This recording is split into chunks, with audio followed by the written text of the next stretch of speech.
of how to make money online. Now, my suggestion 38 of how to make money online is to share documents online. That's right, share documents online. Did you know that online companies will pay you just for sharing your files? It's true. People everywhere in the world search for information 24 hours a day. If they find a document that interests them, they can download it to their computer and you can get paid a few cents for providing that convenience. Almost everyone has files saved on their computers and they don't need anymore.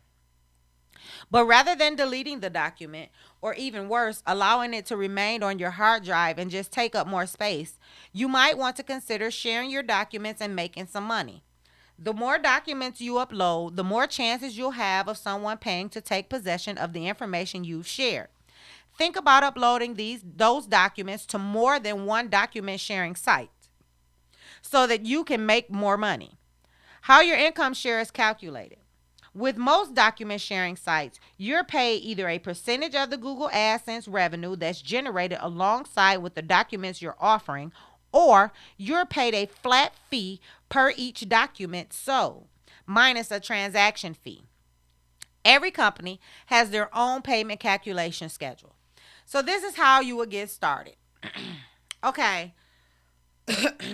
Now, there are a few document sharing sites that have a lot of potential to help you earn consistent passive revenue. All you have to do is upload the document one time, and you'll make money on it every time someone pays for your information. Be sure to read each company's guidelines on their websites to learn how often they pay, their method of payment, and the fees they charge.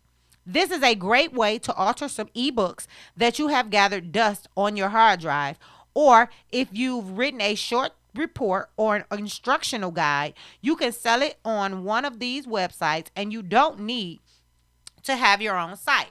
Okay, so the first site I suggest is docstock.com.